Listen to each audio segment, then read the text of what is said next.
Have you ever heard of Rebecca Maples? She's from Cleveland. She lives in Cleveland.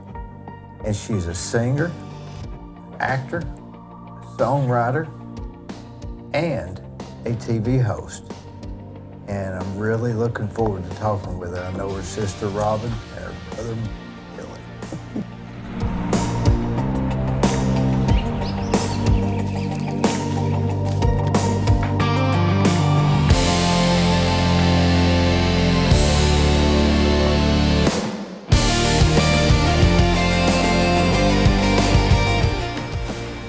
So your sister Robin, she's from, she works at Bradley, is that right? That's right. Yeah, long time. She's been there a long time, so. Is she's about a year younger than me, I think. She What went to year you graduated from 80 Cleveland? I graduated from Bradley, but when I went to Cleveland, she was there. So you were 85. 84. 84. Where was She she? was 86. So she was about 2 years younger than me. And then I was 1988. 1988. Well, it seems like a long time, doesn't it? Yes. Did you A graduate? long time ago, but then in a lot of ways, I run into somebody and it's literally like, it's just been a few years. Like, it's weird what happens to you. You ever run into anybody and you say, boy, who is that old person? And you get to looking at them and you went to school with them? Yes, I do. I mean, that's really strange. It makes you wonder, do we look as old as they look to us? Yes. I don't think I do. Do you? I don't know what you look like I mean, back do you then. think you look as old as when you see somebody? No. Mm-mm. I always think, I mean, some people I know look younger and some look older. or some look exactly the same with a little bit of gray Yeah, or yeah. whatever, but then you see some that you just think, wow, what happened to you? They didn't age well. Right. And some of them you see, well, they look just like they did in high school. Yeah. So we don't know which one we are. I guess it depends on who you ask. If Because, you you know, ask your- everybody's if you got ask an your- opinion, so. Yeah. If you ask your mother, you look the same, right? And if you ask Yeah. her, was you related to Austin Maples? Yes. What was he? What relation was he? See, I think my grandfather was Oscar Maples. And I think they were cousins. Maybe Brothers, maybe? Yeah, Brothers. Austin and Because Oscar. and they, yes, because my grandfather was a builder. And then my dad, it was Oscar and Geneva were my grandparents. And my dad, who is passed, but was Sonny Maples. Sonny Maples. And was that the Maples manufacturing place? No. It's the other. The other They- no relation? No, there is a relation, but that's not, Way out? yeah. Too It's like distant. on the other side of the family. Oh. So y'all been in Cleveland your whole life? The Mapleses? Yeah. So when you, tell me about how you ended up writing a song that Reba McEntire sings. Since my early 20s, I was always singing. I was always in plays, local plays here. So then when I went off to college, I knew that that was something I wanted to pursue. So I just started working with local musicians, writing a lot of music myself, and just through a matter of, building relationships with people, I ended up, make a long story short, I ended up getting a writing contract with EMI Music in Nashville.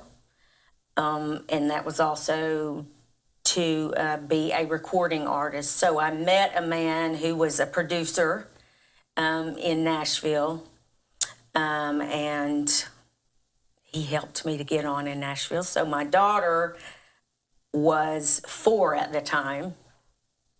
October, and I moved to Nashville in 1996. And I went there to pursue that. So what do they do? You put you in a room and say, write some songs? How's that work? Well, no, not exactly. I don't know how it is now, because, you're talking about the, 96. So it's changed a lot since then, but it's just through a series of relationships. You have the way it's set up, you have like a song plugger is what they're called, and someone that you will try to build a relationship within the EMI publishing. who works with you. You get to know them. They get to know what your songs are like, and they begin to pair you with people that they think that you would be good writing with. So it's kind of you start pairing and learning, meeting other writers. Sometimes you meet with people and you sit there and you have nothing in common. So, and that happens a lot. And it's not that either one of you are not any good. Yeah. It's just that you just don't mix. So it's a process of elimination. For me, I'm a lyricist, really. I get melodies in my head. I can play the piano a little bit by ear, play a little bit of guitar, just chord things out. But really, I was strong in the idea category and coming up with lyrics. So they would pair me with someone who is stronger musically. And that's kind of how that worked. And I met a few that I really hit it off with that were kind enough to believe in me and support me. And so we started regularly writing songs together. That's kind of how it works. If you're not a singer, like if you weren't someone like me who wanted to get a recording deal, as a songwriter, you want to get paired with someone who is going to possibly have a singing career. That's how songwriters get on records, and they're paired with that person, and so they write a bunch of stuff together. And songwriters will go out on the road with singers and write that way. Again, if you're a singer like me who needs a little help in that department. So that's really how it works. It's just a process of building strong relationships and getting out there and going to songwriter nights and open mics and getting people to notice you. I just, through a series of crazy events, met a woman who was a manager who managed this guy, Robert Ellis Earl. He had some hits on. There may be some people that recognize that. But he was moving into just producing instead of just being a singer. And she passed him one of my tapes, and he really liked it. So I started traveling to Nashville and writing with him and really hit it off. And because of his relationship with EMI, he wrote there. He went to bat for me and said, I think this girl needs a shot. So a year later, there I was. Yeah, really fast. It doesn't normally happen that way. Normally you move to town and you pay your dues for 5 or 10 years, and then you get a big contract like that. I'm well aware of how lucky I was, because a lot of people resented me for that. What was the name of the song? Which song? The one how many were picked up by our artists?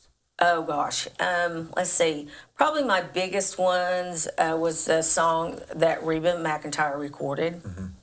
There's a funny story that goes along with that.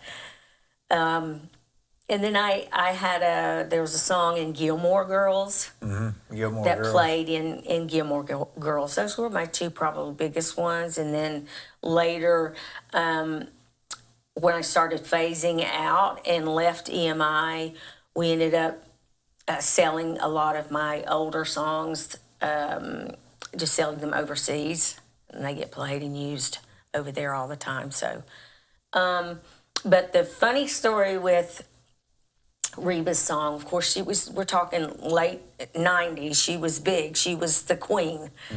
And so it was a total Cinderella story, like Rebecca. I remember the plugger called me that night. I was putting my daughter to bed, and he said, you got to call me back. And it was late, 8:30, 9 o'clock, normally not when. And he said, Reba put one of your songs on hold. And that's kind of what happens is if an artist hears your song, they put it on hold as they're picking their songs to be on an album, whatever. So, it was like, you've got to be kidding me. I mean, she was the queen. Like, if you get that, if you get a song and it ends up being something she releases, you're talking about, potentially millions of dollars. So it was unbelievable, because I'd only been in town maybe a year writing for them. So that's how it started. So I was the Cinderella story. Everyone patting me on the back. People who never spoke to you were all of a sudden speaking to you, that kind of stuff. So then I got another call late at night several weeks ago saying it's going to be the number one single. It's going to be our first single on the record, which is huge. Like you couldn't ask for anything bigger than that. So exciting. So it went from that to a few weeks later, it's going to be the third single. Okay, well, I can deal with that. That's still amazing. A few weeks later after that, it's not going to be a single, but they're going to keep it on the album. Okay. So then I get another call. This is just to give you an example of how crazy it is behind the scenes. So then I get another call saying they want to go in and change the bridge. What's a bridge? It's just a bridge is a part of the song. She wanted to change it. Like the chorus or something? Well, you have a verse, a chorus, and then you can, not every song has one, but most of them, a bridge, which takes you back to the chorus, but it's not a verse. Never heard of that. Well, they're in a lot of songs. You'll notice if you'll start listening, I promise you'll pick the bridge out. But anyway, so he wanted to change a part of that. So I was not a part of that writing session, but my writing partner went in based on what the producer had asked to be changed, worked it up and kind of did it a little differently. Because when we recorded it, it was more, we really wrote it in mind for a pop artist. We weren't even writing that day. It's just what came out of the session when we were writing. It was a pop sound. The lyrics were more pop than they were country. So when we recorded that, it was very Alanis Morissette type. It's just, like I said, the way the song came out. Though we were really thinking of pitching it for Alanis Morissette or someone like that. Not even something that I, as an artist, don't know if I would have even recorded that. It was definitely more of a pop sound. They wanted to change the bridge to make it more country, and you can't change the melody in a song when you have the copyright, but you can, the way it's produced, you can make it sound completely different. So anyway, so they did that, and this is a course over, I guess it's been so long ago, I want to say it's probably over the course of 4 to 5 months maybe. So then they did all of that. She recorded it to be on the album, and then at the 11th hour, they did not choose it to be on the album. So that's the process that I went through of, oh my God, to then it wasn't even going to be released onto the radio. What they decided to do in the end is, this is when Reba was on tour with Brooks and Dunn. And they ended up releasing a bonus CD that they gave to their fan club members, and they passed it out at concerts and did that sort of thing, special events. There were 2 songs from Brooks and Dunn, and then 2 songs from Reba's collection, and that song was one of them, my song. So considerably less money you're talking about. That's more of a flat fee instead of a royalty fee, like you get paid just one flat, amount for it.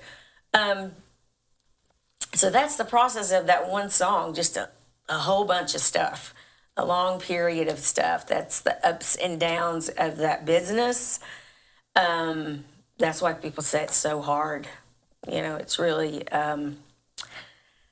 an everyday thing there. So, well, if you could write a song that she might potentially want, it looks like you could just sing it yourself, but I guess you don't have unless you had the recognition, then nobody would listen to it, right? Well, and they, you can write it with certain recording artists in mind, certain singers in mind, and that happens all the time. If you've been in town long enough, the chords that a certain artist sings and uses a lot in their music. You know the producer that's producing those albums, so you know what his or her, what their tastes are like. So you may create a song, with those things in mind. But just of that particular song, we were just writing. We just were writing I had an idea for a song. I had a lot of the chorus in my mind, and then we sat down at the piano, and that's just kind of the way it came out, both of us. That's the way our writing sessions were. Like, we never really, I think, potentially wanted everything to be for me. I mean, that's why we were writing, is to come up with, enough songs to take to the publisher, to take to a recording house for me to get a record deal. But that's just not the way the song came out that day.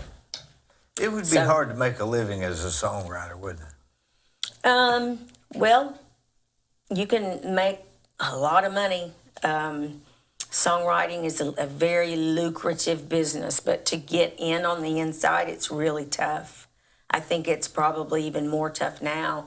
The internet has changed so much. Like, there was no internet. I had no cell phone back then. I mean, it was different, and all of technology changes everything, and that's definitely something that has changed how that.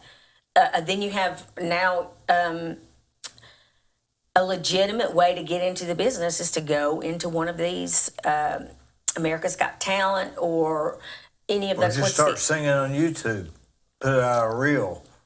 Well, and if it were now when I was that age and I wanted to still pursue that, would be a natural. I would have been at every America's Got Talent, every talk show, because it is a legitimate way to get in the business now. It's at least it's a path. Yeah, I mean, Justin Bieber was a YouTube star. That's how he was discovered. What about the guy from Fort Oglethorpe? That's all the Kane, yeah. Kane, He's a big deal now. Just a year or so ago, he was just walking around in Fort Oglethorpe. Yeah, I mean, it's Kane Brown. Yes, because of the internet, all of that has changed. So yes, like if I was that age and now and trying to pursue that, those would all be natural avenues that I would use. But obviously, I'm not trying to get a record deal at 52. Why not? Because the business, they don't. They're signing people at 12, 50. People literally, and I'm not kidding when I say this, you start getting around in your 30s, 31, 32, record companies, their eyes glaze over like you're done. You're didn't too Tina old. Turner didn't have her first hit? She's what, 55? But that's Tina Turner. Not everybody there's a lot is of Tina Turners out there. But that's just the way the business is. It's the help wants younger people. I guess by and large, well, the people that are making the decisions and running the record labels, that's what they're looking for. But if you had a fairly good voice and you had some good songs, and you went out into the public, you could probably have a following. Absolutely, because of the internet. Yeah. Yes, you could. But you may have to play an ever honky tonk between here and Nashville. If there's honky tonks left. And there are a lot of people who do that and still make a living as a musician. Because of the internet, it's changed everything. But like I said, well, where did the movie come? Where did being an actor come into that? Before I started writing music, I was an actor first. That's really my first love, is acting. And so I was traveling back and forth to Atlanta. I met a casting director who really liked me and took me up under her wing, and Shay Griffith was her name, and she was Did I Fly Away? I'll Fly Away. She was the biggest and really the only deal in town in terms of she was really casting every movie that was in Atlanta that was anything. Of course, Atlanta now is huge. You have Tyler Perry Studios, so many. Nell Liner goes there and is an actor there. Oh, he's like a stunt guy or something, right? Yeah. I've never met him in person, but He's we're a great friends on guy. Facebook. Yeah, and he's a great guy. I see his stuff. So, so that was a natural place for me to go because I was in Cleveland. I had just graduated from UTC, but then I got married, and that was the only closest place to go. I mean, I was writing music then, but I never thought for a minute that I was going to try to be a recording artist. I really wanted to be, an actress. And because I wasn't willing to move to Los Angeles or New York, a real choice for actors is to become a regional actor.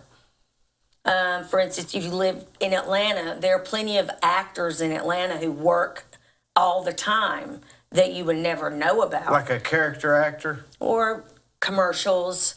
I mean, it's a place to start. Chicago or Boston or that's just their job. I'll act however you want me to act. You pay me, and I work out of this region. yes, and infomercials. That's a lot of training videos. People are hired to do those things. Of course, with AI and technology changing, and that's going to change all of that. It's going to change everything. Music for sure, right? I mean, well, it's just going to change everything. I think it's going to be hard for AI or Chat GPT to bring out the. I don't know. There's something about an artist that I don't think that can bring out. No, I mean there isn't. It's an intelligence for sure, though, and if it's prompt to bring those kind of emotions out, then it will. But you have to prompt it to do those things, like speak in a conversational tone, speak warm, and be funny. If you give them those prompts, Chat GPT will spit you something out that has that in there. Will it interrupt? Because that's what I do a lot. I interrupt people. I mean, that's just my nature. I already know what you're going to say, and I jump to the conclusion. It's strictly by what you prompt them to do. So it would have a hard time interrupting. I suppose I guess. so. Yeah. Yeah. So that's how I know if it's real or not. But I mean, because everybody does that a little bit. But it's. I guess it just depends on who you ask. So how many acting gigs did you do? Well, In the Heat of the Night was the biggest one. That was Carol O'Connor? Carol O'Connor. It actually was the final 2-hour movie. Did you meet him? I did. What was he like? Just like he is on television. How tall was he? Oh, he's a short man. Like my height or shorter? I mean... Say shorter. Shorter. He was so much shorter. So much shorter. Yes, sweet man. Let's see. That was a fun time. That was really a fun time. Let's see. What did he say to you? I saw you in your underwear. Is that right? You look good in your underwear. Yes. Because I was in my underwear. Now listen, don't take that the wrong way. It was very tasteful. Every episode was different. Was that in the show, or yes. was he talking about? Oh. No, it was in the show. Yes, yes. George C. Scott was in it, which was huge. I did not get to meet him, but I'd rather meet Carol O'Connor. Yeah, he was something. He was funny. Just real sweet, soft spoken more than in the show. He's just a sweet man. And then I had lobster with Apollo Creed, Carl Weathers, from the Rocky movies, Apollo Creed. Well, but he was in it, so I got to have a lobster with him, a meal with him. You mean like how many at the table? It was him and the star of the show, Josh Lucas, who's huge now, but... He dipped his lobster in the I don't butter? remember. I'm sure. I mean... Bibs out, yeah, rolling up. They're just normal people. Yeah, I don't think I ate very much. I was, Do you think they get that stardom because of the stars have aligned for them, or do you think they're just really hardworking behind the scenes? What's your thoughts? Oh, I think it's both. Yeah, I think it's both. I definitely think that. There's so much chance that goes into it. hundreds and hundreds and hundreds of actors who are just as good and better than people that are working that you know. Sure. It's just they just never got the chance. Yeah, that's what I Never- don't understand. Even like songwriters, there's thousands of songs being written as we speak. That are just as good, if not better, than what you And- hear on the radio. So, and singers that sing in the Yes. shower, you think, man, what? Yeah. But it's just. so I don't know what the trick is. Do you? I think it's just fate. Ultimately, it comes down to it's what you're meant to do. You think you can't force it? I personally think that it's just really what, I mean, so many things have to fall into place for you to become someone, a household name. Some people do get it because they're just so tenacious that it happens for them. But I just think it's just what you've got to be meant to do it. Like God has to kind of shine down on you for it to all happen. For everything to line up. Yes. Or maybe it's timing, or maybe. It's timing. It's so many things. But you don't the think it's team strictly just hard work? I think that helps. But you have to have a team of people around you that are doing things for you. No one ever gets famous on their own. It's a team of people doing all kinds of different things. Would Elvis have been famous if he hadn't had a promoter? I doubt it. I mean, I'm going to say you're right, because you just I mean, have he to came have in somebody as serving out of the You don't military. have time to do all that stuff and become famous. You have to have someone who's helping you. You cannot do it alone. I mean, if you just want to be famous, that's one thing. But if you want to be, I mean, famous means what? well, to me, famous means, I mean, you can go on Instagram or YouTube and do something outrageous and become known. You can be Instagram famous. It's so different from when I was in it. but Famous means known, well known, well known, not necessarily for good reason rich or and bad, famous, or not even necess- for I mean, good the- reason or bad reason, right? Whether people will like this or not, the Kardashians are famous for being famous. They're not. They have no Skills. yeah I guess. talent in my book. They're just famous because they had personalities. And Ryan Seacrest, behind the scenes with Kris Jenner, cooked that whole show up and put it on television because they were all And crazy probably wouldn't even got characters. that if Kris Jenner hadn't have. And they all Kris did- Jenner, what's it now? Kris Jenner is the mom. What about She's the daddy? Bruce. Yeah. He's Caitlin now. Yeah, I think is what Caitlin, he that's what I'm saying. prefers to be called. Yeah. Yeah. So, So maybe they had that going for them for a start. I mean, there has to be something about you that others want to watch or look at. Maybe But it's your take just- beauty, maybe you're funny, maybe you're. But being a working actor and I just want to be famous, those are two very different things, because you can be a working actor and no one may ever know you. They may never notice you, which to me was something that sounded good to me because I wanted the autonomy. Like I never made it because I wasn't supposed to. There's no way I could be famous. There's no way I can't, you have to give up so much. You give a lot up to be that. Like Like what would you have to give up? that's what I saw when I was there. What I began to see is that I don't know if I can do this or not. What you have to give up, all the stories I heard behind You have the to scenes. give everything up. Well, you have to be willing to give up relationships with your kids, with your family, it has to be, the career is the thing.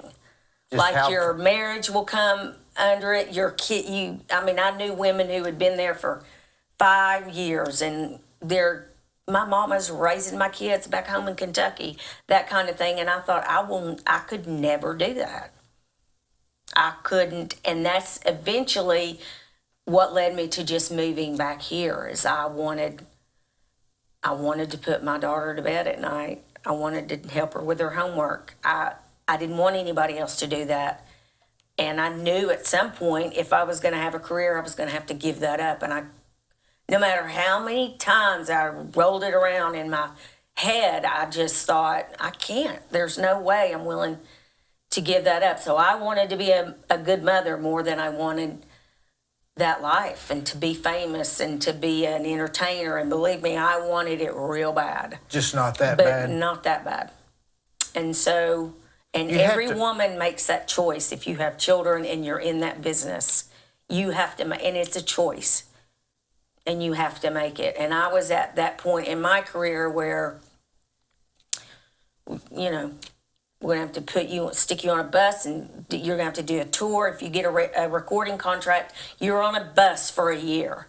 You're doing radio tours for the first year of your life, promoting that first album. That's the way it was then. I don't know how it is now, but that's the way. And so, my daughter was already in kindergarten when we were living there, and then by the time we moved back here, she was going into first grade, and they can't live on a bus with you. Not if you want them to be normal kids. You could homeschool them. Yeah, but what kind of how fun is that for them? That's not fun. No, To but it's live on pretty a bus well, with mom, but and it's you pretty have well- no friends, and you are in how would backstage you have and being time to raised by a nanny. And Yeah. how would you have time to homeschool them? Somebody's got to You school would have a them at home. nanny, yeah, and I just could not see myself doing that. I just couldn't.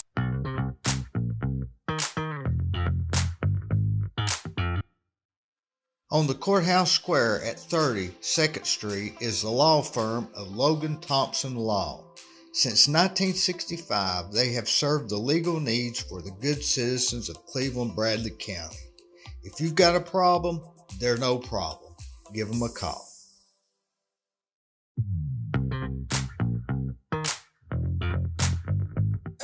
Did you ever go on tour or anything? No, I mean, that was kind of where we were. You were. And again, I just was like, I can't. There's no way. But now in old Hollywood, you had a lot of character actors. Like, who was that guy that played on Green Acres that had the pig? Mr. Ziffel. He played on Petticoat Junction, Gunsmoke several times. Yeah. And Green Acres, Beverly Hillbillies, Yeah. Wells Fargo. Yeah. So he was just kind of a stand-in. Well, But there are lots of actors. There's some actors. those are just actors. They're not They're character famous. actors. They do it because they love it. They make a nice living, and they they get- don't have to go through all that other. Yeah. So I mean, it's a legitimate But to be option to be a regional actor. There are lots of actors in Atlanta that I see them in various films, who have had fantastic like careers. walking by or something. Well, no, that pay, a local lawyer or a, whatever, I don't know, but who have short 2 or 3 lines in a movie kind like of these thing. peanuts are salty. Remember on that yeah. Seinfeld thing? Yes. These peanuts are making me thirsty. Yeah. But, so, it's back then anyway, it was a legitimate choice, and I could still be a mom and, So what'd you do? Haven't- Pack your bags and head back to Cleveland all at one time? Or did well- it evolve?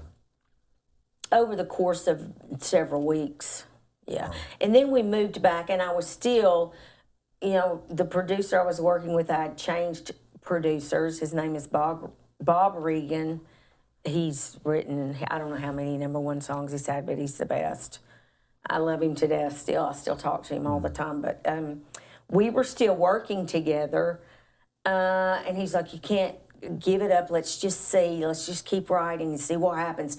So I moved home so that my mom and my daughter's father and all of our families it was easier. They could help me with her, and I could just travel up there and stay for a day or two and then come back here. I was singing at the station house in Chattanooga at night. So I did that for What were you singing? just local songs. It's closed now, but it was called Where the was it? Station House. Where was it It at? was at the Chattanooga Choo Choo. What year was that? oh gosh, I worked there 2 different times. So it would have been 1998, and I worked there for a couple of years. And I worked there right before I moved to Nashville, too. So 1995, 96. If you had to do it all over again, would you have done it differently? No, I don't think so. I've never regretted not pursuing it anymore. I mean, no. It would not have been worth the price my child would have had to pay. Did you get paid a lot for being on the movie with Carol O'Connor? How's that work? For a while, yeah, it was. I mean, you have an agent who negotiates all that for you, and for the first several years, you get replay. You get paid for replays and things like that, but that phased out after a while. Every once in a while, I'll get a $2 or $3 check in the mail. Yeah. But you know, if you did a lot of that, like the guy that played Ed Ziffel, he probably does so many of them. Maybe they add up. Well, they do. It's like I said, it's a nice living. You make a great living at it, and you can still have a normal life. You know, so you're saying to be a star like that or famous, you've got to really give up just about everything. That's what I thought. Yeah. And that's probably right. And still not maybe make it. I mean, if you thought you could give it all up and you were guaranteed to make it, that'd be one thing. But when you say, I got to give it all up and I may not make it. I mean, if you're young and single and you aren't even thinking about having a family yet, and that's a great thing. If I had not had a child, it probably would have gone all the way. But I did have a child, so... and it changes everything. I mean, you just have to decide what's most important to you. And I just saw it enough.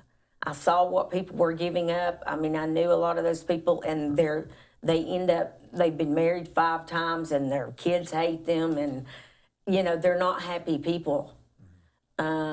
So you can't have much money if you've been married 5 times. I mean, you've seen the same movies I have about those people and what it's really like and what they really gave up, and it, you know, can destroy you. I mean, you're famous, but nowadays it's totally different. It's totally different, and you can become a star on Instagram or TikTok, and then all of a sudden, 2 years from now, they're not on TikTok, they're on Threads, or they're on Truth Social, so I don't know. It's changed a lot. It almost changes faster than you can make a living at either one of them. Well, that's what the internet, that technology is always changing. Like today, I'll have, you know, by the time this is done, we'll have maybe 15,000 views here and maybe 200 on YouTube because it's a local thing. But if people stop watching Facebook, then I'll just have YouTube, and YouTube is, why would they watch this? So it's a really weird dynamic, and if you could sit down and think about it long enough, you could figure out the answer, looking at the patterns and way things are going. But who's got that much time? You have to have somebody that's doing that for you. You have to have a social media marketing manager. Yeah. You have people who are putting all that together for you. Like I said, Or you just pushing can't. it. Or you might get lucky and go viral overnight, which is what happens to a lot of these people now. I don't think this show's going to go viral, but... And it can go viral for, I mean, you know, like I had Jerry Mathers, the Beaver, on. He's had like 100,000 views.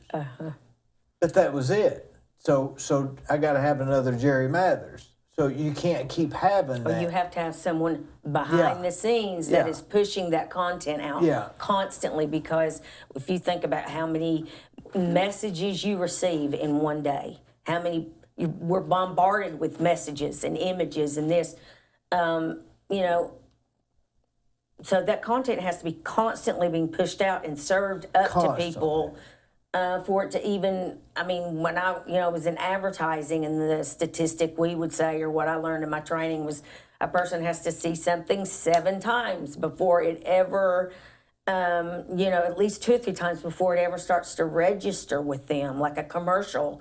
It takes, 5, 6, 7 times for them to really understand and see and learn what you're saying, like if you're advertising your business. That's interesting because I watch a guy named Scott, Coffee with Scott Adams. I watch it every day. I've watched it every day for 5 years.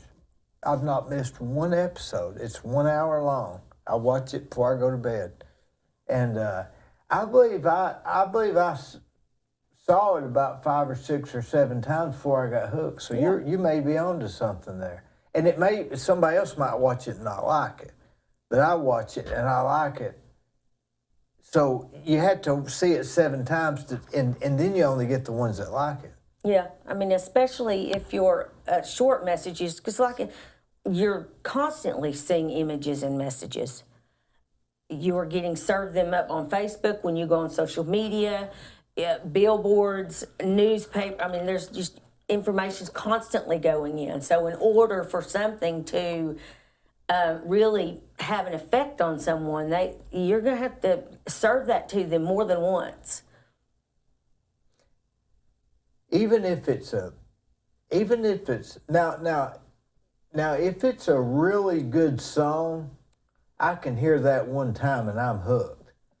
Now, if I watch a TV show, I may have to watch it a time or 2 before I'm hooked.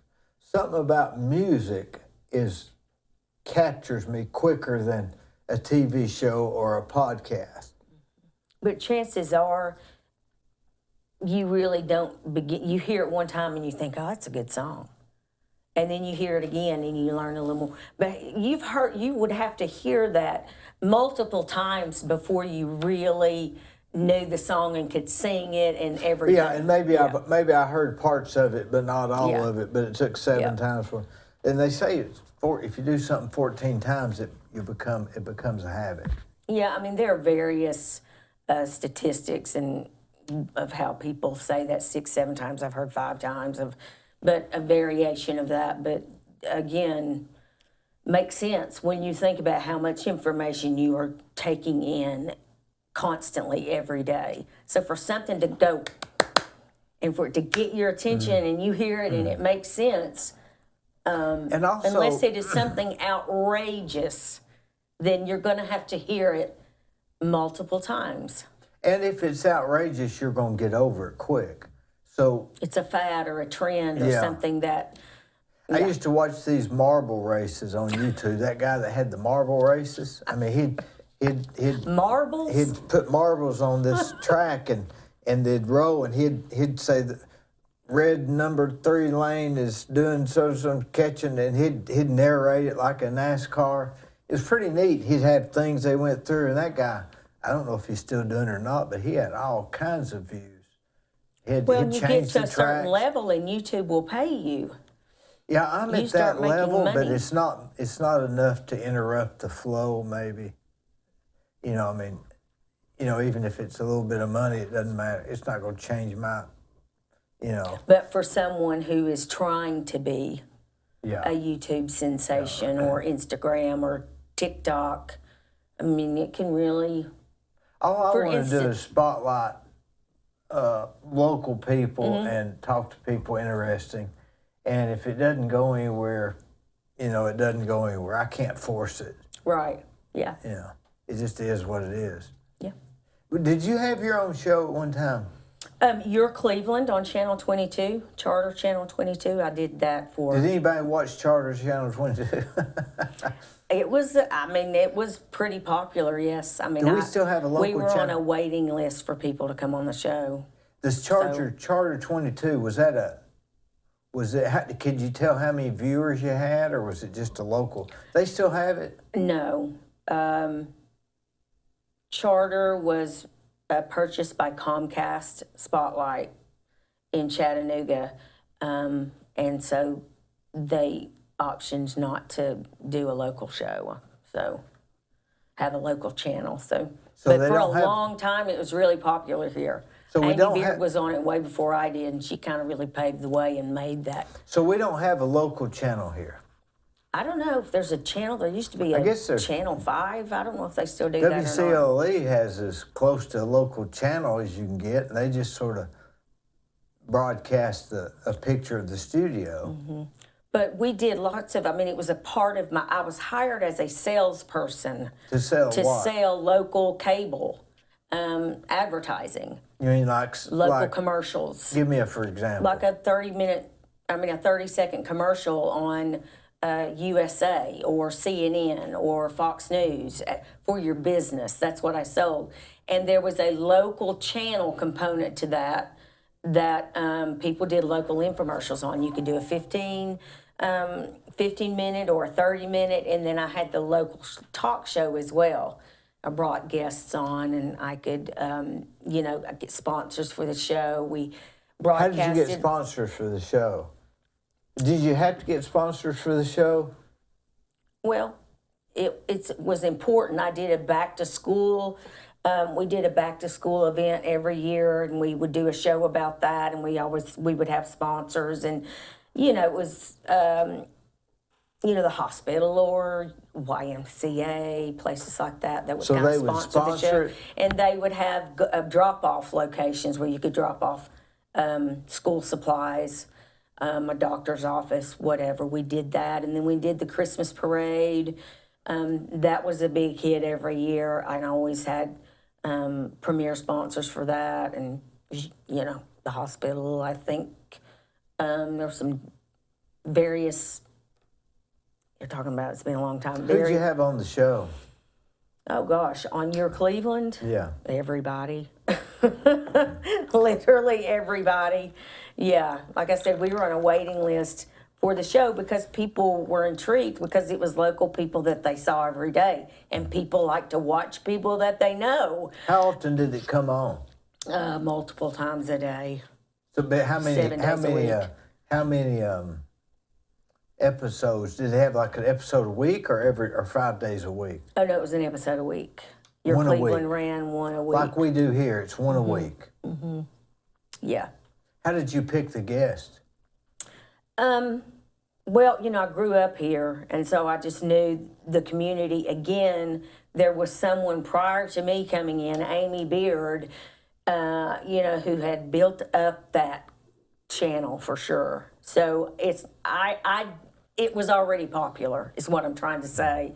People were already wanting I'd never heard of that it. local component. So, but if you had to have cable, like if you were Dish, it wouldn't show on Dish. It was only the people who were purchasing Charter. It was Spectrum. It's Spectrum now or Whatever whatever it happened to is. Amy Beard? She's still around. Wasn't she? I heard that name forever, and then all of a Yeah. sudden I don't hear it no more. Yeah, Isn't that she's weird? still around. I think my sister saw her recently. I think she's doing good. Yeah, good old Amy. She's a good one. How do you like living in Cleveland? I like Cleveland because my family's here. What do you do in Cleveland? Not much. You No, I'm retired? kidding. I spend time with my family. Again, I'm building a business. I'm a family gal. What business So that's are you why I'm building? here. If my family wasn't here, I would be wherever they were. What business are you building? It's an online business that has a soft launch. It's just, but I'm not. Is it clothing? I'm not ready to talk about it. No, I did have an online boutique for a while, but I closed that. Yeah.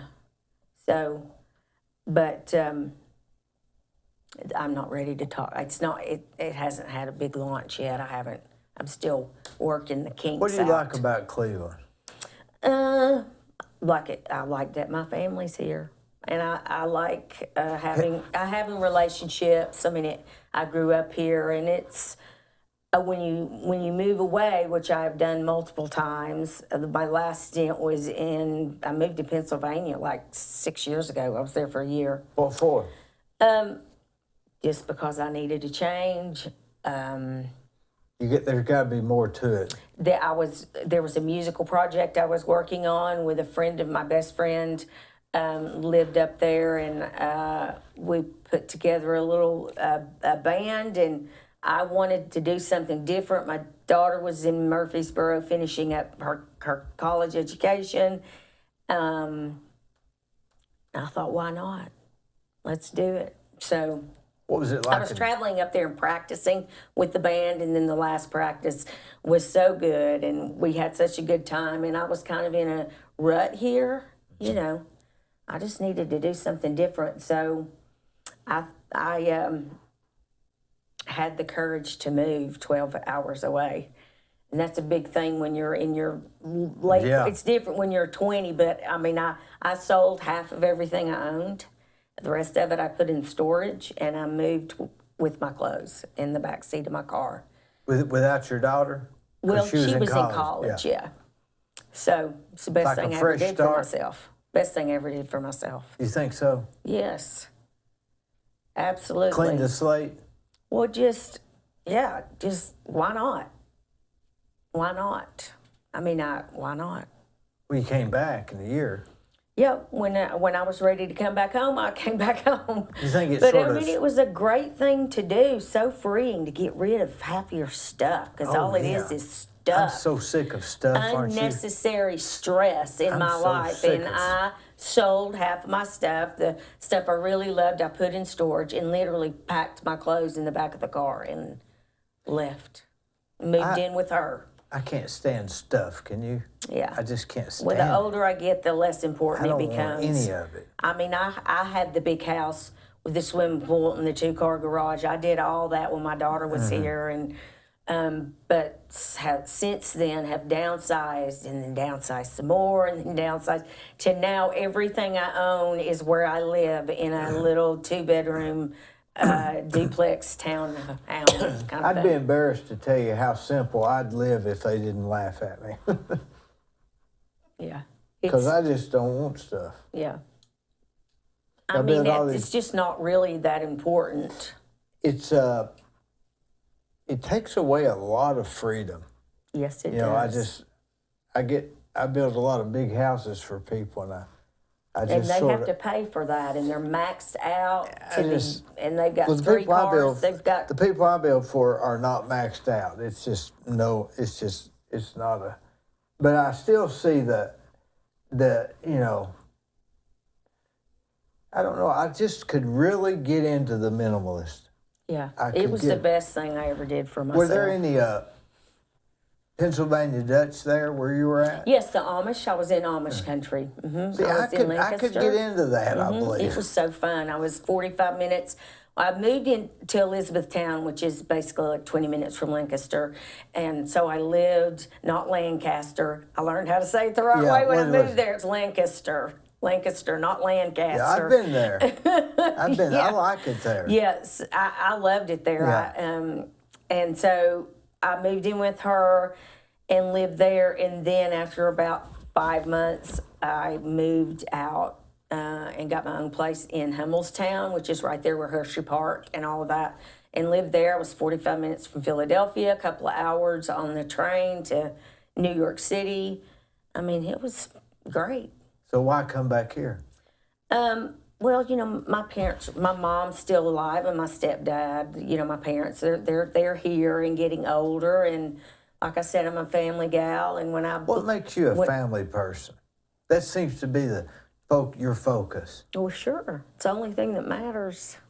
Your family's the only thing that matters when it comes right down to it. I mean, it's What does it matter? what does what matter? Family. Well, It's just an emotion. I guess I'm an emotional gal then.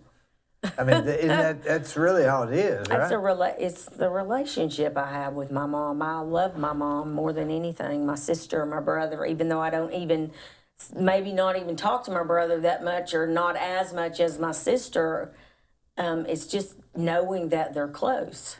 Because I have moved away several times and been away, and to me, that's what I have learned most of all is that that's the only thing that matters. Is Robin like that with family? I don't know. You'd have to ask her. I mean, what's your thoughts? I think family's real important to her. Yeah. I mean, Wonder who her ins- kids are Wonder who her ins- everything. Wonder who instilled that. I don't know.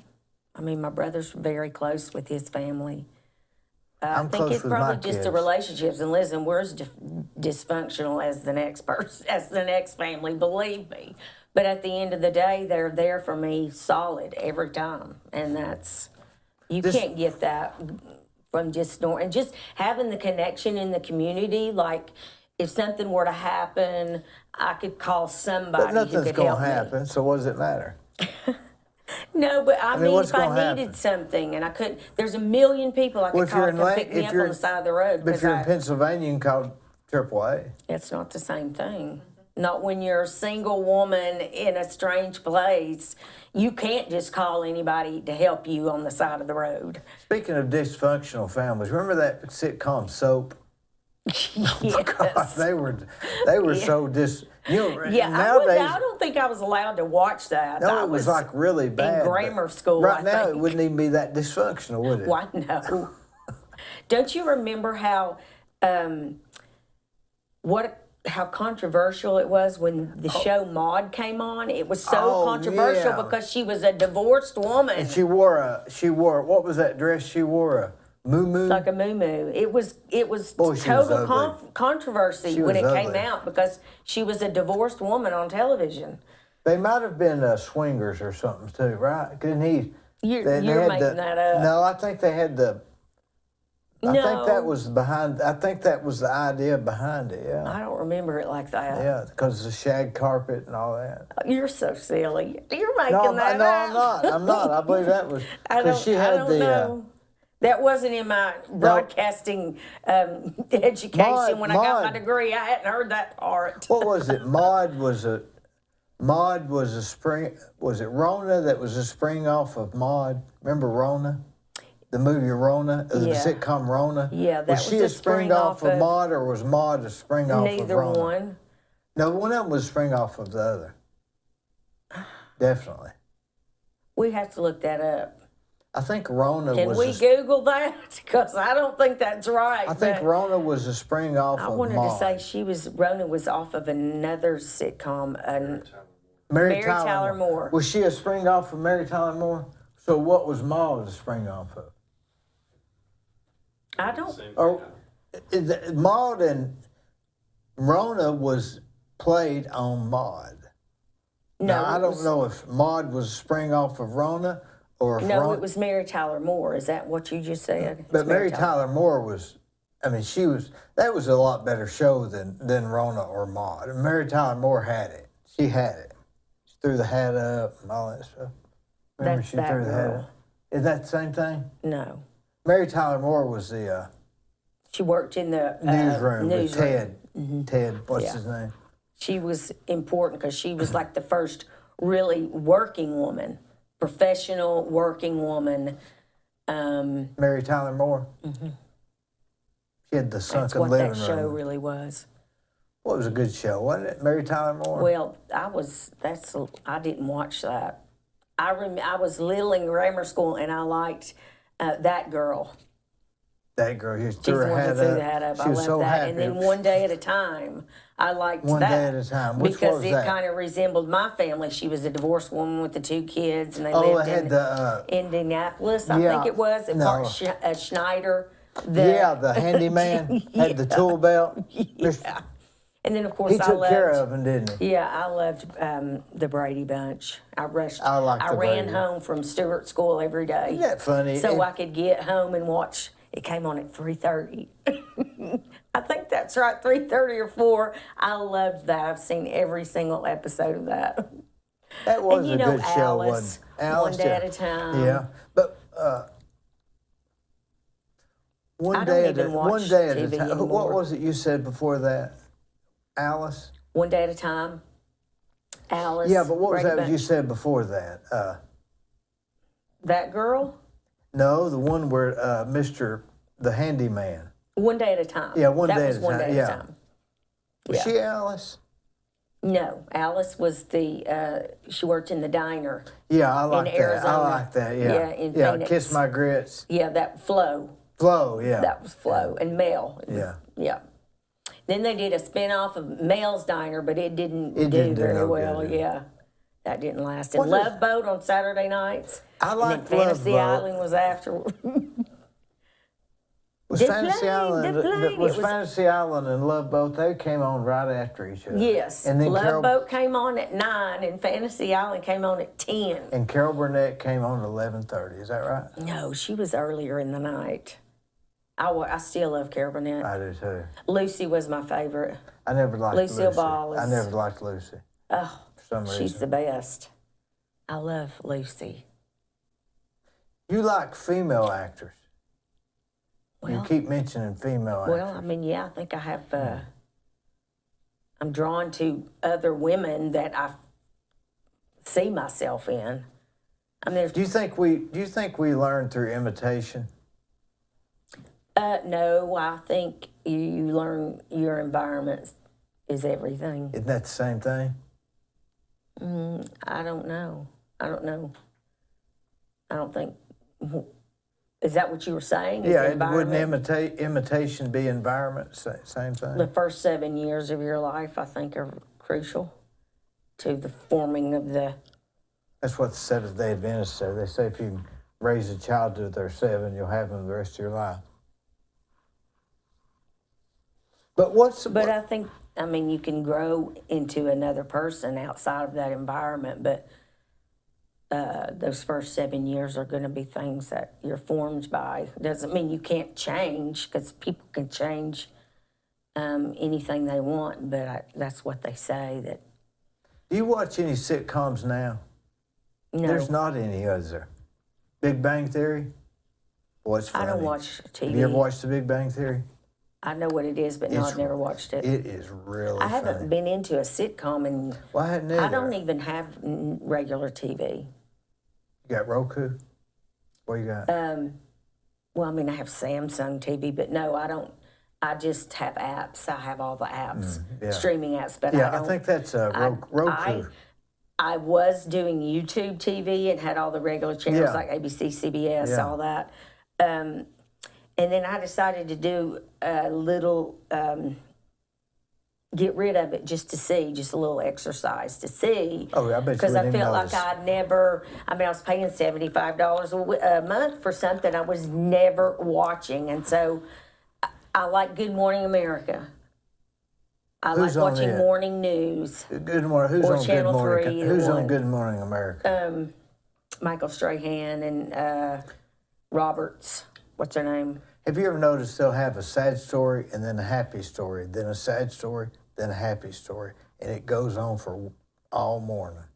That's the way they do it. That's intentional.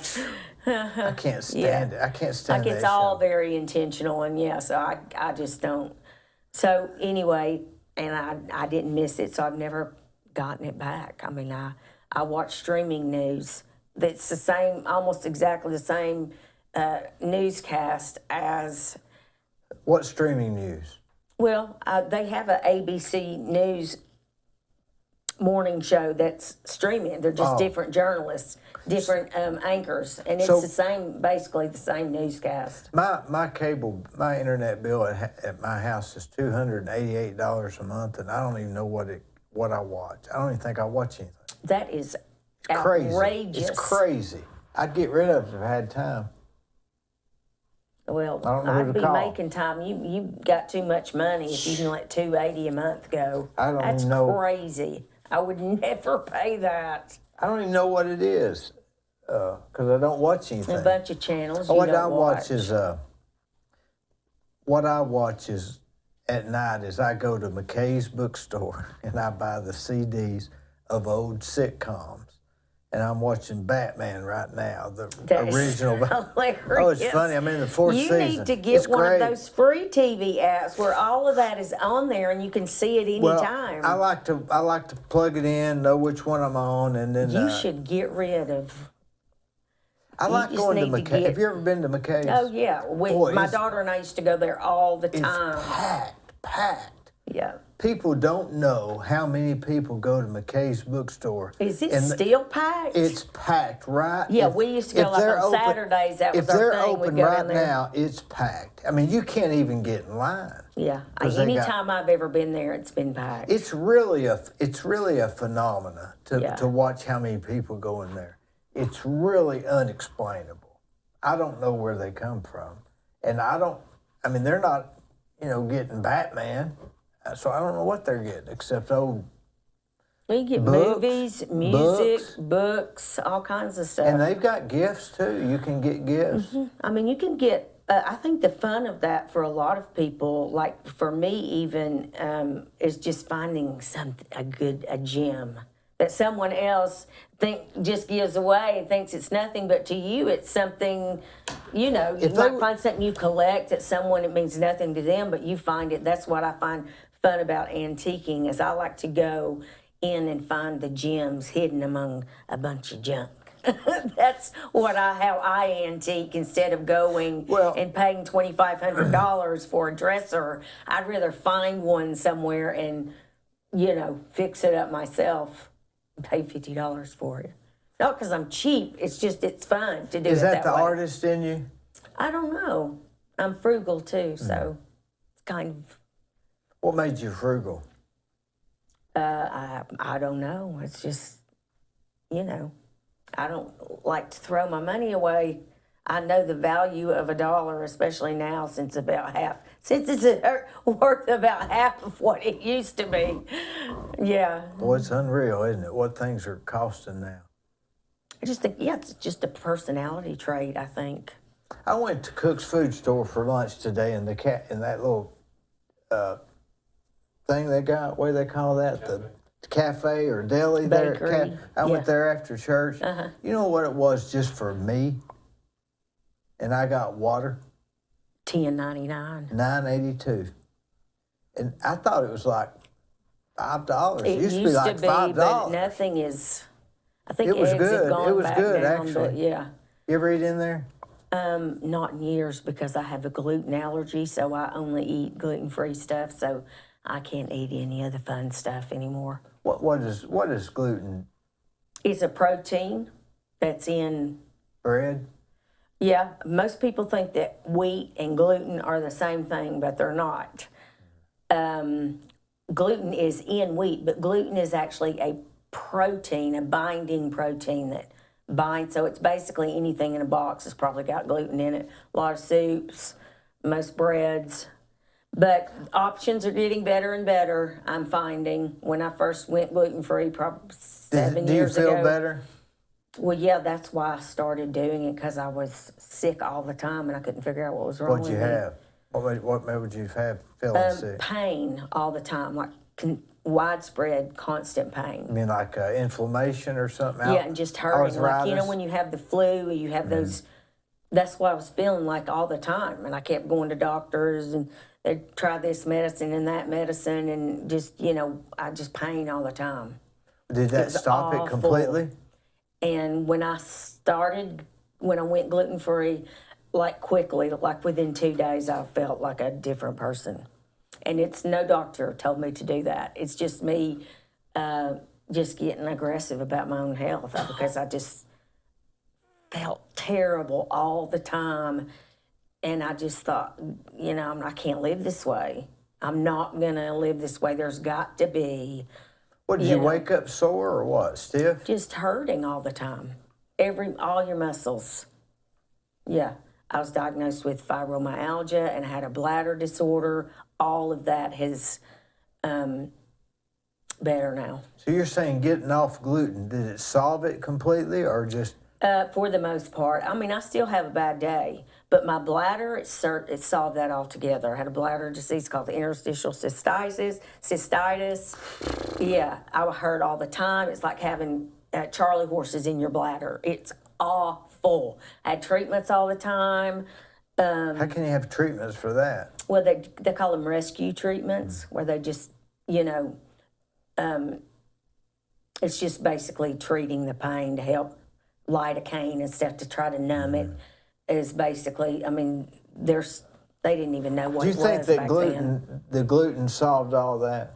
Well, I just know since I got off gluten, I don't have problems anymore, so. Did you have that growing up, or is it something that you No, it's developed? something that came on in my So late gluten 20s. didn't used to. So if you got a gluten I If you're started allergic to- having stuff in my late 20s with pain in my legs and things. And then, like, when I was living in Nashville, I started having some bladder issues and all of that. So, yeah, it started. And then by the time I was 30 or 31, it was just full blast all the time. It was horrible. One thing about it, you know, the 50s is the new 60s. And, or no, the 50s is the new 40s. Yes. So why did you go into, is the acting, writing music, singing, is that a thing of the past now? You could care less? Or you give up on it? I'm always going to be a writer. I write still all the time, not music, but journals, and I've written a children's book, and I wrote a manuscript when my daughter was it took me like 3 years to write it was like a women's fiction book that I never got published, but I still have that. So no, I'm just a creative person. I used to teach drama and help. I have voice lessons at the house, and that's just in the last couple of years, or right before COVID, and then we stopped and we never got back. So I taught voice lessons out of my house, and I just think that's, I don't know, they say it's a left brain, right brain thing. I don't know. That's just me. Just a creative. That's where all my strengths lie. Are you Aquarius? No, I'm a Libra. Yeah, which is balance is important. So I think the more of an extrovert you are, the more of that attention seeking you are. And I have, especially as I grow older, I've kind of turned into like an introvert. You don't seem like somebody that's craving attention to me. Yeah.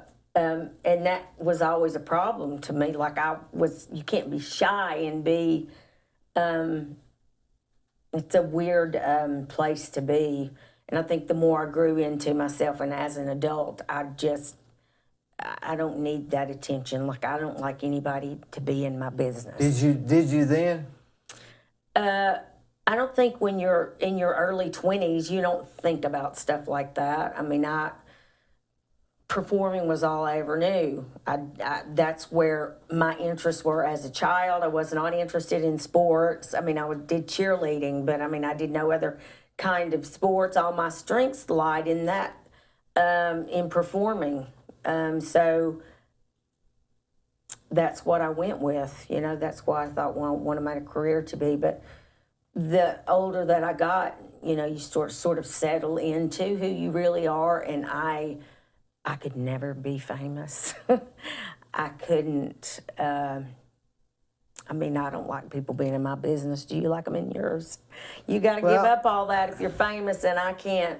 I don't need for people to be watching me and give me attention and all that. So what's your pastime? What's my pastime? Yeah. Working on my business right now. Are you always working on a business?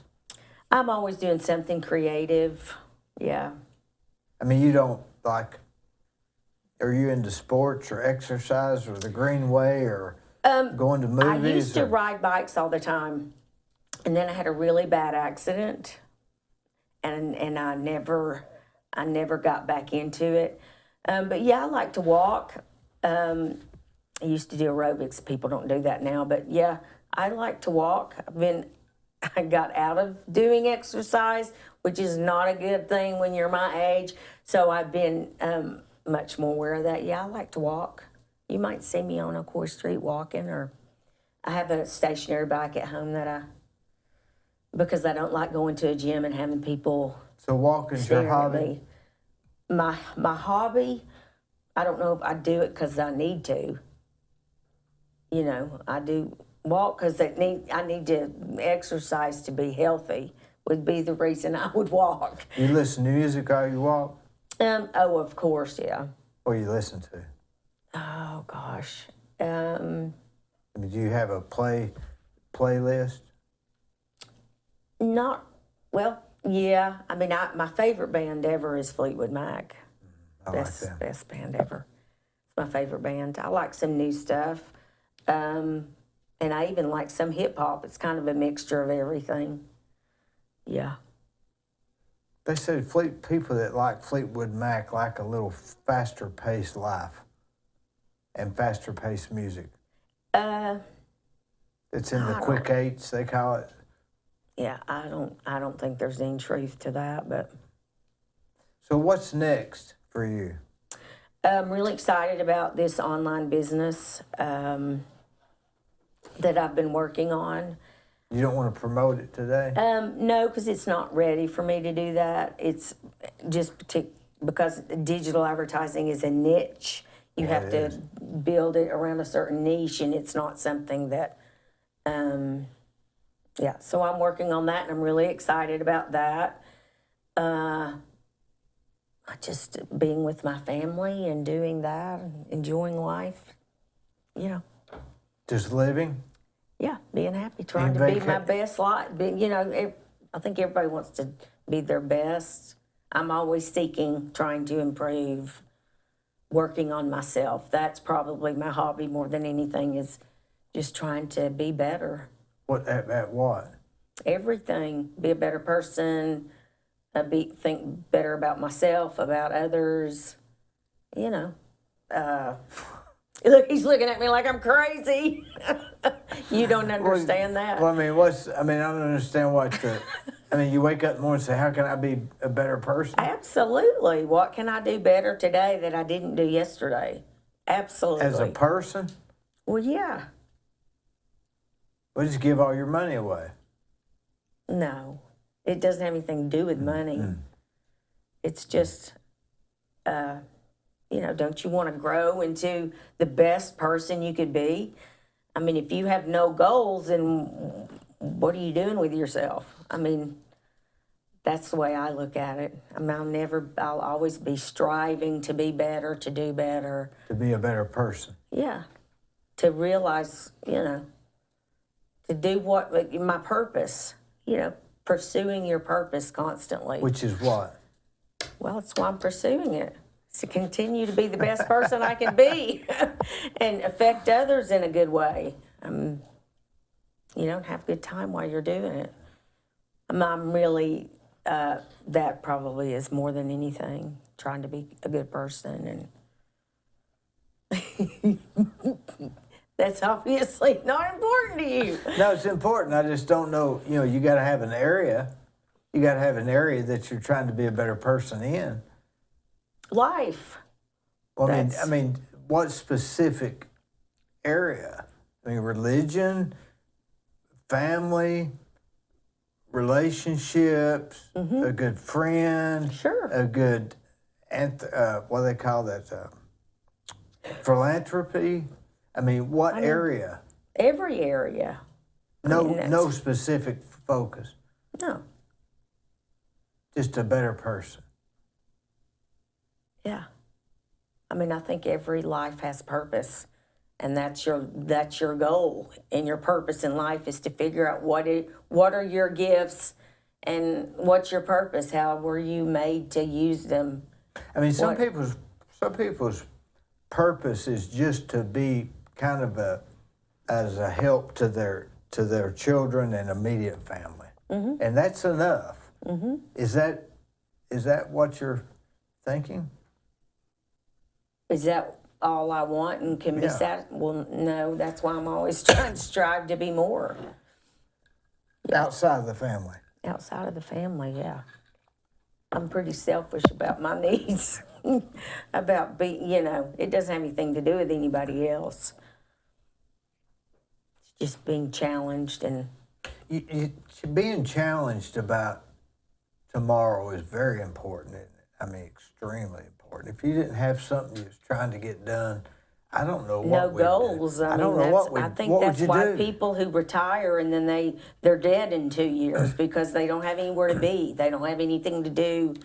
If you had nothing to do tomorrow, what would you do? I would have to invent something to do. Like if I had complete financial freedom to do anything I wanted to do, I would have a charity. I would be traveling. I would be...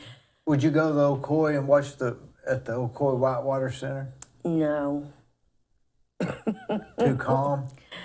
I would try to travel places that I haven't seen before. You know, like I would, you know, and bless my family.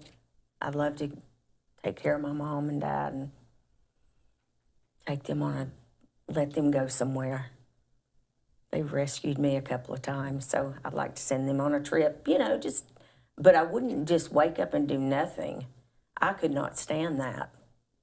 I'd go crazy, wouldn't you? Yes. I'd start thinking about everything. There would be something I was working on. There would be something I was always trying to accomplish or work on. You seem like the type that has to be putting something out or something else will come in. Mm-hmm. You have to keep Absolutely. like fighting it or something will come in.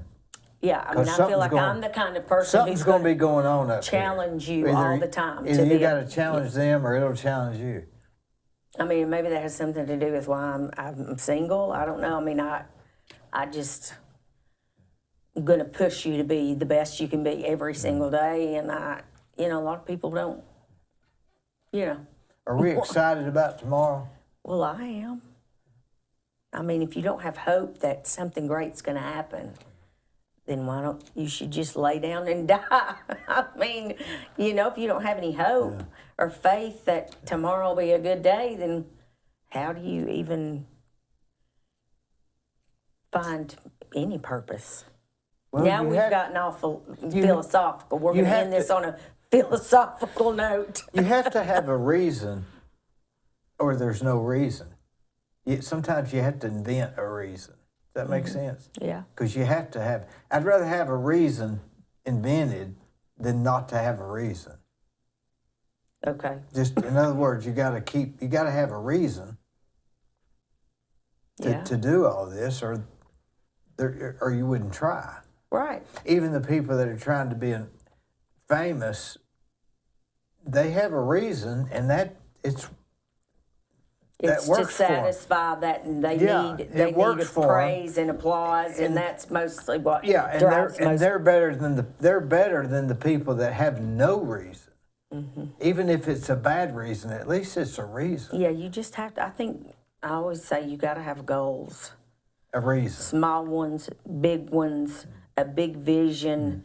Even if you're 85 and had a great life, you better have a vision about tomorrow and what you want, or there's no reason to even wake up, you know? Yeah. So. Hey, I appreciate you coming. Thank you so much. I really had a enjoyed it. blast. I really Me too. enjoyed it. Thanks so much.